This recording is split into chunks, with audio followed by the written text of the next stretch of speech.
श्रीविष्णुरक्षास्तोत्रम् अथवा केशवाद्येस्तु रक्षाम् कुर्यात् प्रयत्नतः। केशवः पातु पादौ मे जङ्घे नारायणोऽवतु। माधवो मे कटिम् पातु गोविन्दो गुह्यमेव च। नाभिम् विष्णुश्च मे पातु जठरम् मधुसूदनः। ऊरो त्रिविक्रमः पातु हृदयम् पातु मे नरः।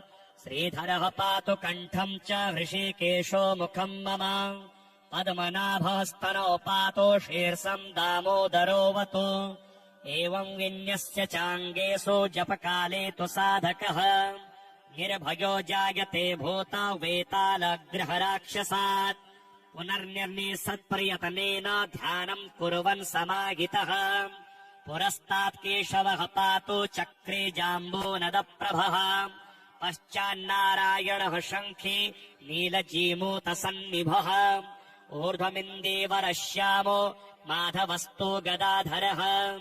गोविन्दो दक्षिणे पार्श्वे धन्वी चन्द्रप्रभो महान्। उत्तरे हरधृग्विष्णुः पद्मकिञ्जलकमसन्निभः। आग्नेय्यामरविन्दाक्षो मुसले मधुसूदनः। त्रिविक्रमः खड्गपाणिर्नैऋत्याम् ज्वलनप्रभः।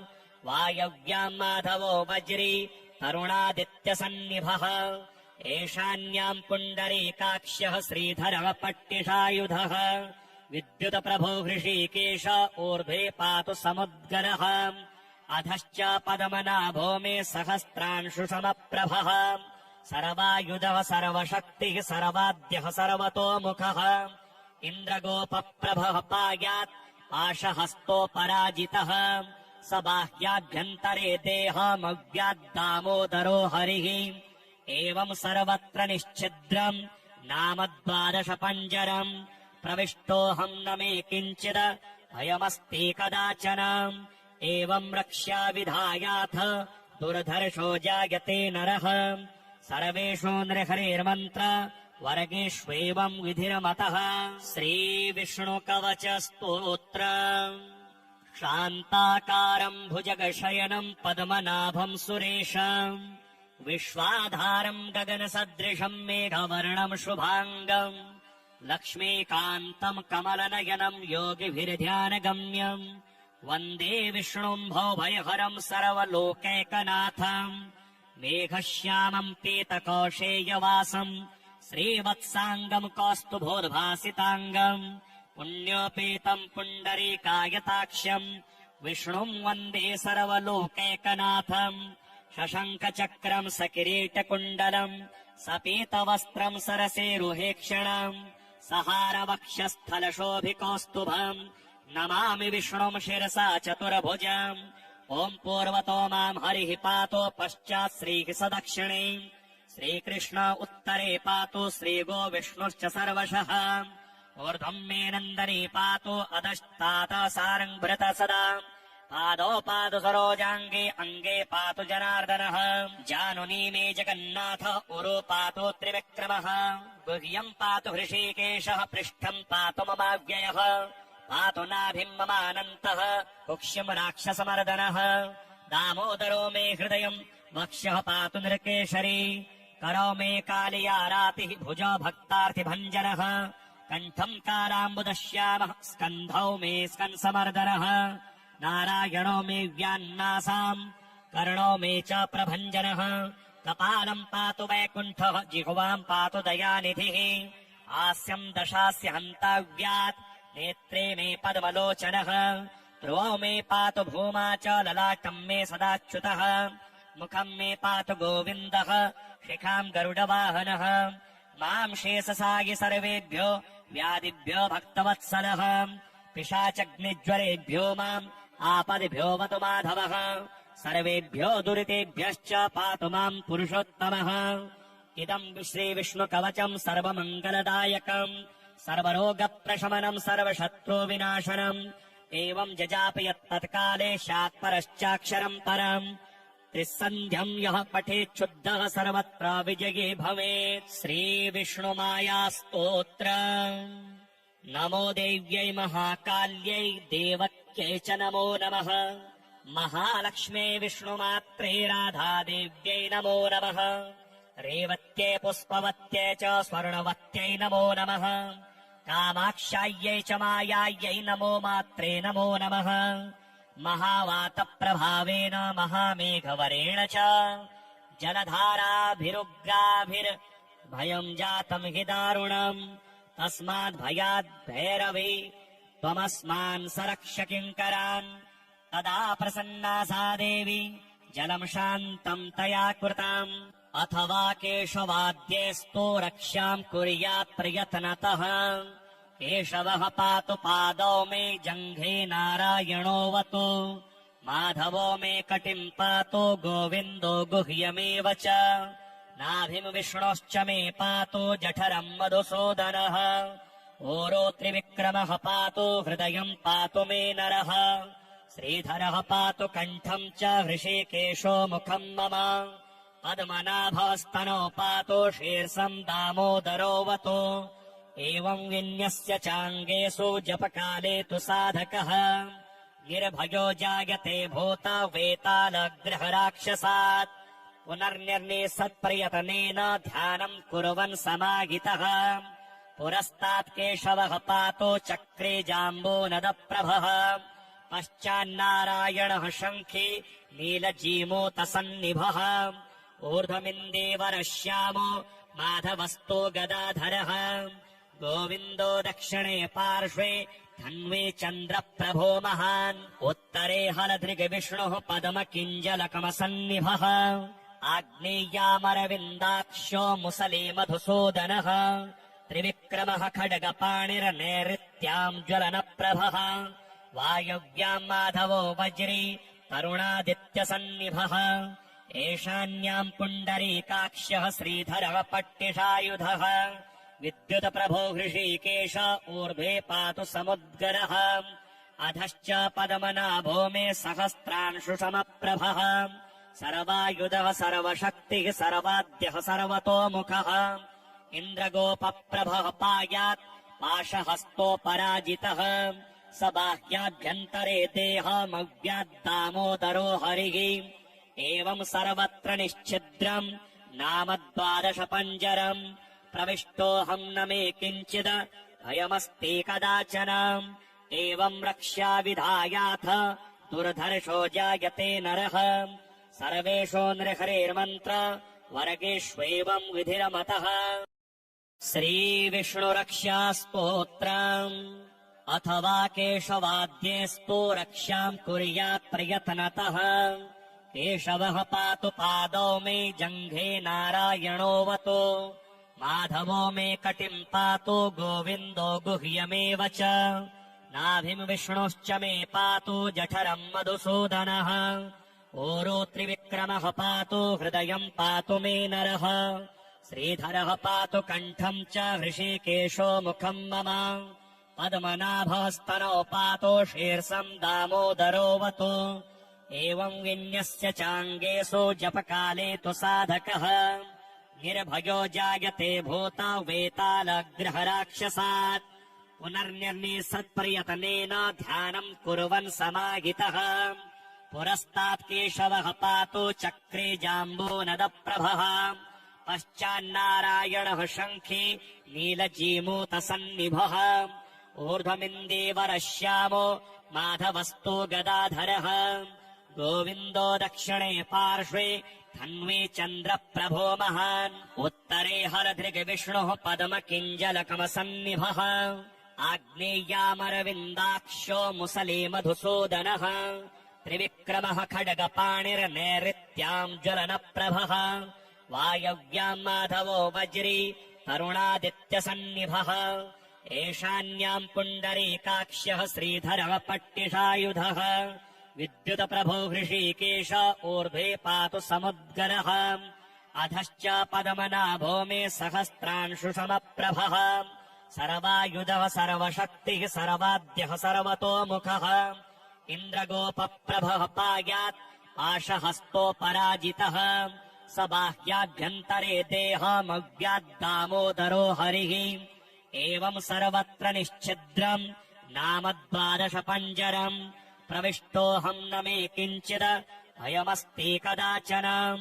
एवम् रक्ष्या विधायाथ दुर्धर्षो जायते नरः सर्वेषु नृहरिर्मन्त्र वर्गेष्वेवम् विधिरमतः श्रीविष्णुकवच स्तोत्र शान्ताकारम् भुजगशयनम् पद्मनाभम् सुरेशम् विश्वाधारम् गगनसदृशम् मेघवर्णम् शुभाङ्गम् लक्ष्मीकान्तम् कमलनयनम् योगिभिर्ध्यानगम्यम् वन्दे विष्णुम् भवभयहरम् सर्वलोकैकनाथम् मेघश्यामम् पीतकौशेयवासम् श्रीवत्साङ्गम् कौस्तुभोद्भासिताङ्गम् पुण्योपेतम् पुण्डरीकायताक्ष्यम् विष्णुम् वन्दे सर्वलोकैकनाथम् शशङ्खचक्रम् सकिरीटकुण्डलम् सपीतवस्त्रम् सरसेरुहेक्षणम् सहारवक्षस्थलशोभिकौस्तुभम् नमामि विष्णुम् शिरसा चतुर्भुजम्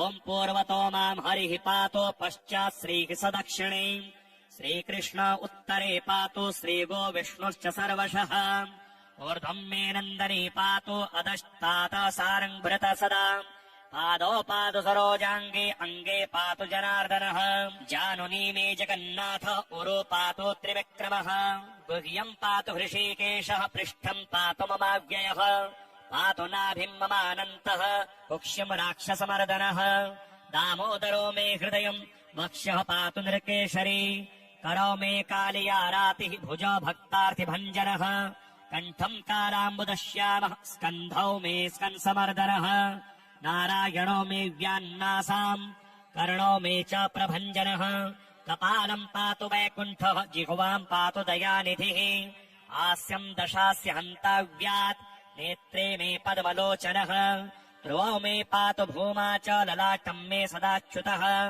मुखम् मे पातु गोविन्दः शिखाम् गरुडवाहनः माम् शेषसायि सर्वेभ्यो व्याधिभ्यो भक्तवत्सलः पिशाचग्निज्वरेभ्यो माम् आपदिभ्यो वतु माधवः सर्वेभ्यो दुरितेभ्यश्च पातु माम् पुरुषोत्तमः इदम् श्रीविष्णुकवचम् सर्वमङ्गलदायकम् सर्वरोगप्रशमनम् सर्वशत्रुविनाशनम् एवम् जजापयत्तत्काले शात्परश्चाक्षरम् परम् त्रिसन्ध्यम् यः पठेच्छुद्धः सर्वत्र विजयी भवेत् श्रीविष्णुमायास्तोत्र नमो देव्यै महाकाल्यै देवक्यै च नमो नमः महालक्ष्म्यै विष्णुमात्रे राधादेव्यै नमो नमः रेवत्यै पुष्पवत्यै च स्वर्णवत्यै नमो नमः कामाक्षायै च मायायै नमो मात्रे नमो नमः महावातप्रभावेन महामेघवरेण च जलधाराभिरुग्राभिर्भयम् जातम् हि दारुणम् तस्माद्भयाद् भैरवी त्वमस्मान् सरक्ष किङ्करान् तदा प्रसन्ना सा देवी जलम् शान्तम् तया कृताम् अथवा केशवाद्येस्तु रक्षाम् कुर्यात् प्रयत्नतः केशवः पातु पादौ मे जङ्घे नारायणोऽवतु माधवो मे कटिम् पातु गोविन्दो गुह्यमेव च नाभिम् विष्णोश्च मे पातु जठरम् मधुसूदनः ओरो त्रिविक्रमः पातु हृदयम् पातु मे नरः श्रीधरः पातु कण्ठम् च हृषीकेशो मुखम् मम पद्मनाभस्तनो पातु शीर्षम् दामोदरोऽवतु एवम् विन्यस्य चाङ्गेषु जपकाले तु साधकः निर्भयो जायते भूता वेतालग्रहराक्षसात् पुनर्निर्णे सत्प्रयतनेन ध्यानम् कुर्वन् समाहितः पुरस्तात् केशवः पातो चक्रे जाम्बूनदप्रभः पश्चान्नारायणः शङ्खी नीलजीमूतसन्निभः ऊर्ध्वमिन्देवरः श्यामो माधवस्तो गदाधरः गोविन्दो दक्षिणे पार्श्वे धन्वे चन्द्रप्रभो महान् उत्तरे हलधृग्विष्णुः पद्मकिञ्जलकमसन्निभः आग्नेय्यामरविन्दाक्षो मुसले मधुसूदनः त्रिविक्रमः खड्गपाणिर्नैऋत्याम् ज्वलनप्रभः वायव्याम् माधवो वज्री तरुणादित्यसन्निभः ईशान्याम् पुण्डरीकाक्ष्यः श्रीधरः पट्टिषायुधः विद्युतप्रभो हृषीकेश ऊर्ध्वे पातु समुद्गरः अधश्च पद्मनाभो मे सहस्रांशुसमप्रभः सर्वायुधः सर्वशक्तिः सर्वाद्यः सर्वतोमुखः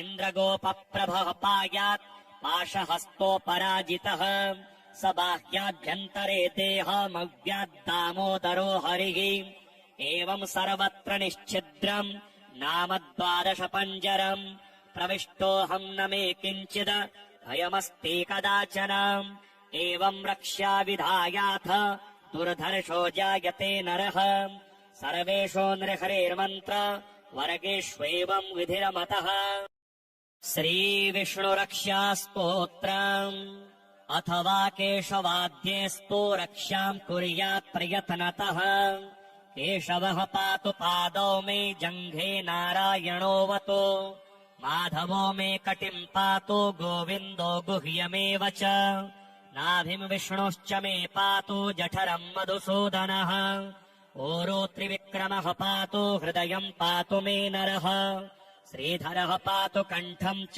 हृषीकेशो मुखम् मम पद्मनाभस्तनौ पातु शीर्षम् दामोदरोऽवतु एवम् विन्यस्य चाङ्गेषु जपकाले तु साधकः निर्भयो जायते भूता वेतालग्रहराक्षसात् पुनर्निर्निसत्प्रयतनेन ध्यानम् कुर्वन् समाहितः पुरस्तात् केशवः पातु चक्रे जाम्बूनदप्रभः पश्चान्नारायणः शङ्खे नीलजीमूतसन्निभः ऊर्ध्वमिन्दीवरः श्यामो माधवस्तो गदाधरः गोविन्दो दक्षिणे पार्श्वे धन्वे चन्द्रप्रभो महान् उत्तरे हरधृग्विष्णुः पद्मकिञ्जलकमसन्निभः आग्नेय्यामरविन्दाक्षो मुसले मधुसूदनः त्रिविक्रमः खड्गपाणिर्नैऋत्याम् ज्वलनप्रभः वायव्याम् माधवो वज्री